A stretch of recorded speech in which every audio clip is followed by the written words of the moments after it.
कुछ भी नहीं था। तो हेलो दोस्तों, मेरा नाम है प्राजिता और आपका बहुत बहुत स्वागत है विद्यार्थी.in में। मैंने सोचा थोड़ी सी फिरकी ली जाए, थोड़ी मस्ती करी जाए। और जैसे कि आप जानते हो, हम लोग पार्ट 7 कर रहे थे दोस्तों। आप वापस आ गए सारे विषय देख के। वैसे मैंने 2 विषय करवा दिए पहले से, परिचय भी करा दी, जाके जल्दी से देख लियो यार क्या कर रहे हो। तो पार्ट 7 जनजातीय खानाबदोश और एक जगह बसे हुए समुदाय, आपकी इतिहास की किताब से। बहुत ही दिलचस्प पाठ है और इसका विषय मैं लेके आ गई हूँ, जनजातीय लोग कौन थे भाई। ठीक है, तो भाई इसको शुरुआत करते हैं विदाउट एनी बतौलाबाजी। तो इतिहासकार और यात्री जनजातियों के बारे में बहुत कम जानकारी देते हैं। आदिवासियों के साथ साथ लोग लिखित अभिलेख नहीं रखते थे। और इसके बाद यहाँ बताया, लेकिन उन्होंने समृद्ध रीति रिवाज और मौखिक परंपराओं को संरक्षित कर लिया। अभी हमने पढ़ लिया है, अब इसको हम थोड़ा सा समझते हैं। देखिए, आपका अगर मैं बोलूं कि कुछ लिखना ही ना हो, पूरे साल कुछ भी लिखना ही ना हो और सिर्फ आपको याद रखना हो, आप बोलोगे ये क्या बोल रहे हो मैम, हमें तो कुछ याद ही नहीं रहेगा। माइक्रोचिप थोड़ी ना, कुछ चिप सिम कार्ड थोड़ी ना लगा हुआ है कि सब कुछ याद रहेगा, है ना। कोई चीज को याद रखने के लिए या कोई चीज दस्तावेज बनाने के लिए इतिहासकार उसको अच्छे से पढ़ पाए, हमारे आगे के वंशज उस चीज को जान पाए, इसीलिए हम शायद लिखित चीजों को ज्यादा हम लोग विश्वास करते हैं। लिखित चीजें हमें ज्यादा सही लगती है। अभी भी देखिए, आपके मम्मी पापा कितना अच्छे से वो आपकी जो जन्म पत्री है, जो भी है, आपका आधार कार्ड है, बहुत सी चीजें वो सब कितना संभाल के रखते हैं, है ना। अगर आपसे बोले कि अच्छा ये समझाओ, वो समझाओ, ये तुम्हारा वो ये सारा प्रमाण पत्र सब कुछ लिख के दो, बोलोगे नहीं मम्मी आधार कार्ड की फोटो देना, ऐसे ही बोलोगे ना। क्यों बोलोगे? क्योंकि लिखित चीजें ज्यादा सही होती हैं, लिखित चीजें सही रहती है, क्योंकि हमें चीजें याद नहीं रह सकती हर वक्त, है ना। और लिखित चीजें तो पहले के वक्त पे इतनी सारी लिखित चीजें थी, तभी तो हमारे इतिहासकार उसको पुस्तकालय और इन सब में जाके पढ़ पाते हैं और पता कर पाते हैं कि भाई 30 साल पहले, 24 साल पहले क्या क्या चीजें हुई है। लेकिन अगर मैं बोलूं आपको कि जनजातियां, ये जो हम ये पाठ्यक्रम कर रहे हैं, इसके अंदर वो लिखित चीजें ही नहीं रखते थे, फिर क्या झटका लगेगा। तो आप क्या सोच रहे हो? आप सोच रहे हो कि अरे लिखित चीजें नहीं लिखते थे, तो आप इतना सारा जनजाति के ऊपर ये जो पूरा पाठ्यक्रम बना दिया है, पूरे एक अध्याय बना दिया, कैसे बनाया ये? इतिहासकार को कहीं से तो पता होगा, है ना। तो यही मैं आपको बता दूं कि कोई भी लिखित जानकारी बहुत कम रहती थी। इतिहासकार बहुत कम लिखित जानकारी जनजातियों के ऊपर उन्हें मिली है। साथ ही साथ लोग लिखित अभिलेख या फिर किसी भी तरीके का ताम्र पत्र हो गया या उनको शिला लेखा, उन्हें तो पत्थर पे बने हुए कुछ भी नहीं मिल पाया बेचारों को, इतिहासकारों को, ठीक है।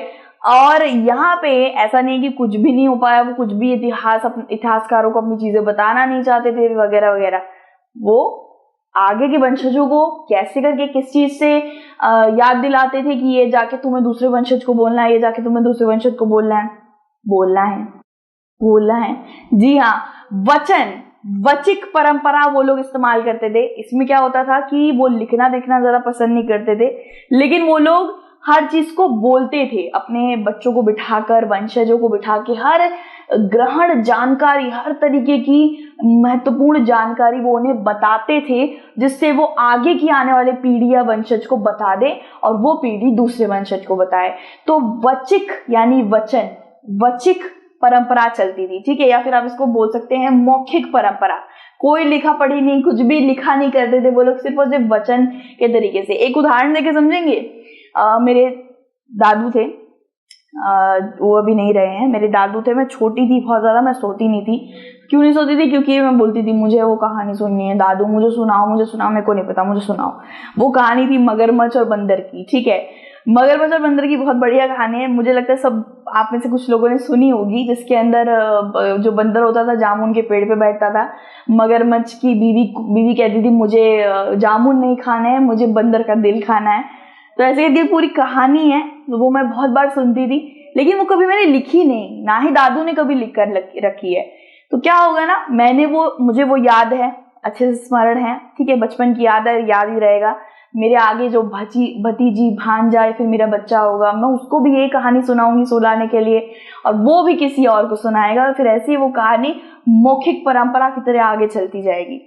कितनी बार होता है हमारी नाना नानी या फिर हमारे मम्मी को कितनी बढ़िया बढ़िया खाने की सूचियां उनके बड़े बुजुर्ग बता के जाते हैं, और वो खाने का जो स्वाद होता है ना, वो हमारे हाथ में नहीं आ पाता। मेरी दादी बहुत बढ़िया मटन करी बनाती थी और आज तक हमें पता नहीं चला वो ऐसा क्या डालती थी, वो उन्हीं के साथ चला गया और हमें पता भी नहीं चला कि वो ऐसा क्या डालती थी। तो कुछ चीजें रहस्यमय रह जाती हैं या फिर कुछ चीजें परंपरागत तरीके से याद रह के चलती रहती हैं। ठीक है, तो यहाँ पे ये चीज होती थी कि एक कोई बुजुर्ग महिला या कुछ ऐसी करके बहुत से बच्चों को या फिर बड़े बड़े जो भी इनकी जनजाति के बच्चे होते थे उनको बिठा के हर चीज सुनाती थी जो उन्हें याद, जो उनको सुनानी चाहिए। ठीक है, कि वो अपने कबीले के बारे में समझाते हैं, वो ऐसे समझाते कि हम ऐसे थे, हम पर ये प्रहार हुआ था, हम एक वक्त भी अकबर के साम्राज्य में थे, वो सारी चीजें सुनाती हैं और ये चीज ये आगे अपने बच्चों को सुनाते हैं और फिर वो अपने बच्चों को सुनाते हैं। तो मौखिक परंपरा इनके यहाँ पे बहुत ज्यादा प्रसिद्ध थी। ठीक है, और इन मौखिक परंपराओं को एक नई पीढ़ी को सौंप दिया जाता था, एक ने बोला दूसरे को और दूसरे ने बोला तीसरे को, तो कुछ इस तरीके की मौखिक परंपरा चलती थी। ठीक है, और उनकी मदद से इतिहासकारों ने आदिवासी इतिहास रिकॉर्ड बनाना शुरू कर दिया। आप समझ लीजिए इतिहासकार इस वाली बच्ची से मिला है, ये उसकी माँ है और इसने अपनी बच्ची को एक कहानी सुनाई, तो ये बच्ची इतिहासकार से मिली और इतिहासकार को भी जाना पड़ता था ना, इनके गांव वाँव जाके पता करना पड़ता था। इतिहासकार से मिली और मिलके इतिहासकार को इसने सारी की सारी चीजें बताई जो ये अपने कबीले के बारे में या बाकी कबीले के बारे में जानती थी या अपने काल में जो चीजें देख कर आई है उसने सब इतिहासकार को बताया और इतिहासकार ने इसे आगे लिखित प्रमाण में दर्ज कर दिया। तो मौखिक परंपरा चलती थी दोस्तों। और फिर क्या बताया है, आदिवासी लगभग हर क्षेत्र में पाए जाते थे, कुछ शक्तिशाली जनजाति बड़े प्रदेश में भी रहते थे। अब कितने आप में से कितनों को, मुझे लगता है आधे बच्चों को पता ही है कि आदिवासी बहुत कम गिनती में बिल्कुल नहीं है। आदिवासी पूरे ब्रह्मांड में नहीं, ज्यादा हो गया, हम सिर्फ भारत में रहते हैं। आदिवासी पूरे भारत के हर एक छोर में, दक्षिण उत्तर भारत पश्चिम कहीं भी ले लीजिए, उत्तर पश्चिम कहीं भी ले लीजिए, हर जगह पे आपको जातियां या जनजातियां जितनी भी छोटे छोटे कबीले हैं सबकी 2%, 8%, कहीं 16% ऐसे करके प्रतिशत जरूर मिल जाएगा, वो पूरे भारत में उपलब्ध है। ठीक है, और इन्हीं के बारे में तो हम इस पाठ्यक्रम में अच्छे से पढ़ने वाले हैं और इस विषय में खासकर। ठीक है, तो अच्छे से भी विषय को समझना है, कान लगा की ऊकी। तो भाई शुरू करते हैं। 13वीं और 14वीं शताब्दी, देखिए यहाँ से शुरू हो रही है बातचीत, यहाँ से प्रमुख बातचीत शुरू हो रही है क्योंकि यहीं से अब हमें कबीलों के नाम याद रखने हैं कि वो कबीले कहाँ से प्रस्थान ले रहे थे, भाई कहाँ से आ रहे थे। ठीक है, तो 13वीं 14वीं शताब्दी की बात हो रही है दोस्तों पंजाब में। ठीक है, पंजाब में 2 जनजाति रहते थे, एक था गक्खर, एक था खोकर। ठीक है, खोकर जनजाति बहुत प्रभावशाली थी, बहुत ही ज्यादा आप कह सकते हैं प्रसिद्ध थी, महत्वपूर्ण मानी जाती थी। बाद में ये पूरे के पूरे पंजाब को इन्होंने अपना एक जगह बना रखा था, नियंत्रण रख रखा था खोकर ने। और वहां पे एक और जनजाति रहती थी जिनका नाम था गक्खर। गक्खर के जो प्रमुख थे यानी कि जो मुखिया थे उनका नाम था कमाल खां गक्खर।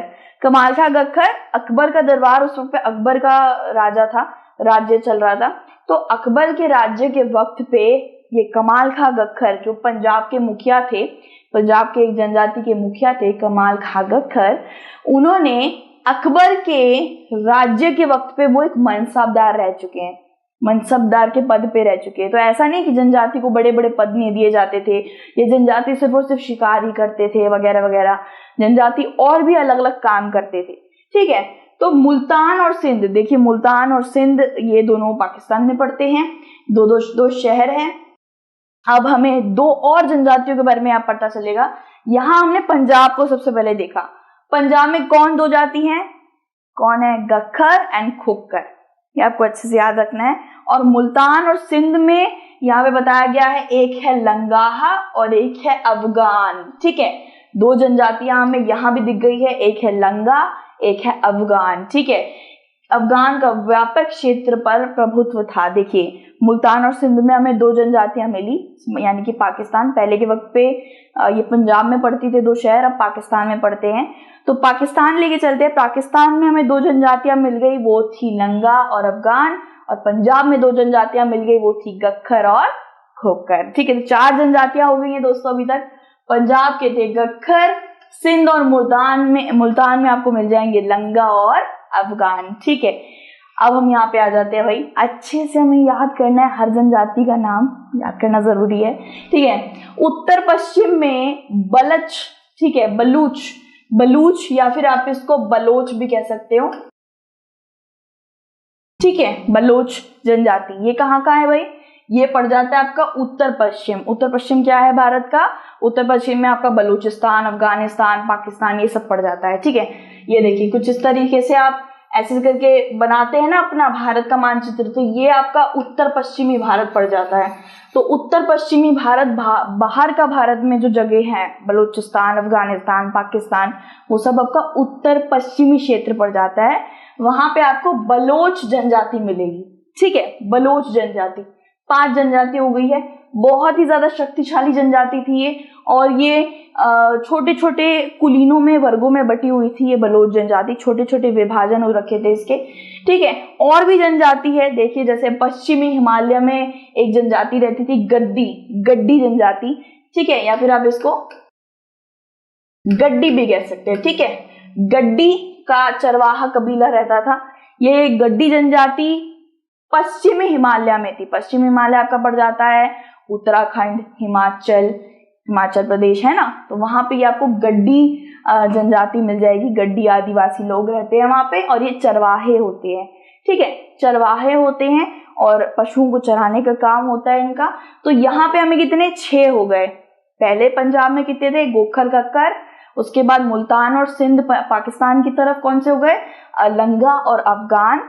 और उत्तर पश्चिमी में किसके बारे में बताया मैंने, उत्तर पश्चिम आपका क्या पड़ जाता है, उत्तर पश्चिम बलूचिस्तान, अफगानिस्तान, ये सब पड़ जाता है।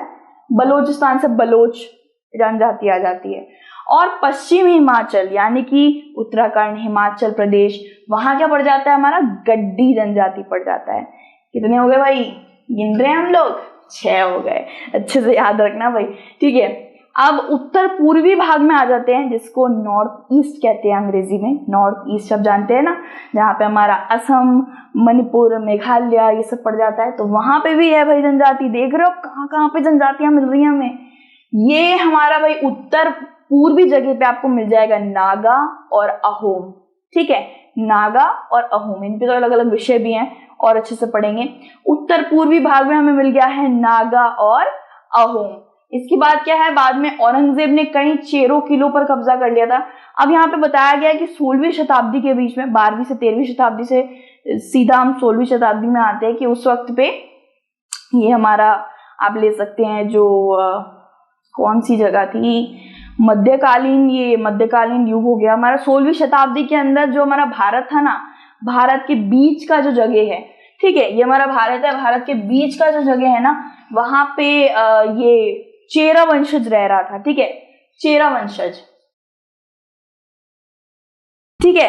तो मध्य भारत के अंदर आपको थोड़ा चेरा वंशज दिखेगा। चेरा वंशज वहां पे उस वक्त पे था। अकबर ने चेरा वंशज को सबको एक तरीके से वहां पे सबको हटाकर खुद वहां आ गया था। चेरा वंशज पे आक्रमण कर दिया था उन्होंने, और चेरा वंशज पे आक्रमण करने के बाद वो ऐसा पूरा आक्रमण नहीं कर पाए थे, बहुत सी जगहों को उन्होंने लूट लिया था, खत्म कर दिया था, उसके बाद उन्होंने छोड़ दिया था। फिर औरंगजेब का जब वक्त आया था ना, तो औरंगजेब ने चेरा वंशज पे पूरी तरीके से प्रहार करा, उनको सब अपने भीतर कर लिया, अपना गुलाम बना लिया था, ठीक है। और लेकिन हमें एक चीज भूलनी नहीं है कि चेरा वंशज जहां पे था ना, मध्य भारत के अंदर चेरा वंशज, छत्तीसगढ़, झारखंड, ये सब पड़ जाता है मध्य भारत में। तो वहां पे और भी जनजातियां रहती थी, उस वक्त बहुत जनजातियां वहां पे रहती थी, ठीक है। उन जनजातियों को भी अपने अधीन कर लिया था औरंगजेब ने, ठीक है। तो भाई मुंडा, संथल, ये दो जनजातियां और मिल गई हमें। देखिए कितने हो गए, यहाँ पे 6 हो गए थे, ठीक है। ये यहाँ पे पीछे 4 हो गए थे, 4, 5, 6, 7 और 8 और 9, मुंडा और संथल को मिला के पूरे 8 जनजाति अभी तक हमने कर लिए हैं। मुंडा और संथल ये आपको कहाँ पे मिल जाएंगे, ये आपको उड़ीसा और बंगाल में भी मिल जाएंगे, साथ ही साथ महाराष्ट्र के क्षेत्र में भी आपको मिल जाएंगे मुंडा और संथल, ठीक है। तो अभी हमने क्या बोला, बलोच जनजाति हमें कहाँ मिलेगी, उत्तर पश्चिमी क्षेत्र में, जहाँ अफगानिस्तान पड़ता है। गड्डी जनजाति कहाँ मिलेगी, ये मिलेगी पश्चिमी हिमालय में, हमारे भारत के हिमालय वाली जगह पे, मतलब कि उत्तराखंड हो गया, नहीं, आप ऐसे कर सकते हो, हाँ, उत्तराखंड हो गया, हिमाचल हो गया, ठीक है, और अहोम, मतलब ये हिमालय ले लीजिए, इसको पश्चिम छोड़ दीजिए, इसको आप हिमालय ले लीजिए, बट ठीक है, हिमालय की तरफ की जनजाति को गड्डी जनजाति कह देते हैं। और अहोम कहाँ का था? अहोम था उत्तर पूर्वी जनजाति है, नॉर्थ ईस्ट जनजाति है, ठीक है। तो अभी तक हमने कितने 8 जनजातियों के बारे में पढ़ लिया है भाई। औरंगजेब ने चेरों के लिए पलामू किले पर कब्जा कर लिया था। पलामू किला कुछ इस तरीके से दिखता है पूरी तरीके से, अभी तो देखो खंडर सा बन गया है, ठीक है, अभी की ये तस्वीरें हैं।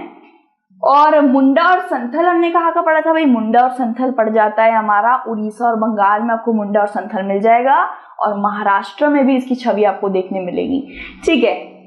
महाराष्ट्र और कर्नाटका की बात कर लेते हैं अब हमारे, ठीक है। हमारे महाराष्ट्र और कर्नाटका यानी कि हमारे भारत के पश्चिमी भाग में, ठीक है, ये हमारा भारत है यहाँ पे, और यहाँ पे ये कर्नाटका, और ये दक्षिणी भाग में कर्नाटका है, और यहाँ पे महाराष्ट्र है। महाराष्ट्र और कर्नाटका और गुजरात को कोली, बेराड़ आदि के घर थे। कोली देखिए, महाराष्ट्र में आप कभी जाएंगे तो वहाँ पे एक मछली है, ठीक है, मछली में कोली मसाला बनाते हैं, और मसाला बना के बहुत बड़ी मस्त मछली बनती है वहाँ पे। मैं ऐसे ही करके खाने वाने के बहुत ये सब देखती हूँ ना, सीरीज ये सब देखती हूँ टीवी के अंदर, तो मुझे दिखा था इनमें, तो मुझे कोली याद आया कि ये महाराष्ट्र का ही होगा बिल्कुल। तो महाराष्ट्र में कोली, बेडार, ठीक है, क्या क्या नाम लिए? कोली, बेराड़ आदि के घर मिल जाएंगे आपको महाराष्ट्र में। 8 के बाद क्या था? 9 और 10, कोली और बेराड़ कहाँ मिलेगा आपको? महाराष्ट्र और कर्नाटका में मिलेगा, ठीक है, यानी कि दक्षिण और पश्चिम में मिल जाएंगे ये लोग। दक्षिण में कोरागास, ये वाला क्षेत्र, ये तो भाई बहुत खराब मैंने मानचित्र बनाया भाई भारत के नक्शे का, ठीक है। तो भाई दक्षिणी ऊपर उत्तर है, नीचे दक्षिण है, तो दक्षिण में आपको क्या मिल जाएगा? यहाँ महाराष्ट्र था, पश्चिम क्षेत्र में महाराष्ट्र है, और पूर्वी क्षेत्र में आपको मिल जाएगा संथल और मुंडा, यानी कि बंगाल और उड़ीसा में। तो दक्षिणी क्षेत्र में क्या मिल जाएगा? दक्षिणी क्षेत्र में आपको कोरागास मिल जाएगा, वेट्टार मिल जाएगा, मारवाड़ मिल जाएंगे। इसका आपको एक छोटा स्क्रीनशॉट ले सकते हो, आपको याद रह जाएगा। उनकी बड़ी आबादी है दक्षिणी क्षेत्र में। दक्षिणी क्षेत्र में क्या क्या बोला मैंने? वेट्टार, मारवाड़ और कोरागास, ठीक है। महाराष्ट्र में क्या है? बेरड़, कोली, ठीक है। पश्चिमी और मध्य भारत की बात हो रही है, हमारा जो भारत का मध्य भाग है और पश्चिमी भाग है उधर बात हो रही है। वहां पे आपको भील मिल जाएंगे, ठीक है, भील जाति मिल जाएगी बहुत ज्यादा। मध्य भारत में लेके चलिए, छत्तीसगढ़ और झारखंड में आपको सबसे ज्यादा भील जाति देखने को मिलेगी मध्य भारत में, ठीक है। और गोंड जाति भी आपको देखने में मिलेगी छत्तीसगढ़ और एमपी और महाराष्ट्र और यूपी में, ठीक है। आंध्र प्रदेश में ले लीजिए, ये हमारे मध्य भारत की जगह है। आंध्र प्रदेश, महाराष्ट्र तो पश्चिम में पड़ जाता है, छत्तीसगढ़, मध्य प्रदेश, इस सब में आपको गोंड मिल जाएंगे और भील जाति मिल जाएगी, ठीक है दोस्तों, भील और गोंड जाति। और गुजरात, देखिए गुजरात की कौन सी जाति है? भील जाति है। और मध्य प्रदेश की कौन सी जाति है? गोंड जाति। ये सबसे बड़ी मात्रा में, कहते हैं ना, एक बड़ी इकाई में आपको मध्य प्रदेश में गोंड मिल जाएंगे और गुजरात में भील मिल जाएंगे, ठीक है दोस्तों। ऐसे करके पहनावा आपने गुजरात में देखा भी होगा। तो ये विषय हमारा खत्म होता है। बहुत सारी जातियों के बारे में हमने पढ़ लिया, जैसे कि बेडार, कोली महाराष्ट्र से, और हिमालय से गड्डीज, और बलोचिस्तान से बलोच, सारा कर लिया हमने अच्छे से। फिर से एक बार इस विषय को फिर से देख लीजिएगा, क्योंकि ये सब चीजें याद रखना बहुत ज्यादा आवश्यक था। यही एक ऐसा विषय जो थोड़ा सा कठिन था, क्योंकि इसमें जातियों के नाम याद रखना बहुत ज्यादा मुश्किल था। अगर मैं आपको बोलूं तो परिचय की आप वीडियो जरूर देखिएगा, उसके अंदर मैंने सारे जातियों को सूची बना दिया है, वो कहाँ से आते हैं वो भी लिख दिया है। बिल्कुल फिकर नहीं लेना, बिल्कुल परिश्रम नहीं लेना, ठीक है। तो भाई हमारा विषय खत्म हो गया है, और इसके बाद वाला विषय आएगा खाना बदोश और घुमंतू लोग कैसे रहते थे, ठीक है। दूसरे विषय में जल्दी से मिलते हैं, मैं भी गला गीला करके आती हूँ, आप भी थोड़ा खाना पीना करिए, फिर दूसरे विषय में मिलते हैं, ठीक है। अपना ध्यान जरूर रखिएगा। Be happy, God bless you and take care और बाय।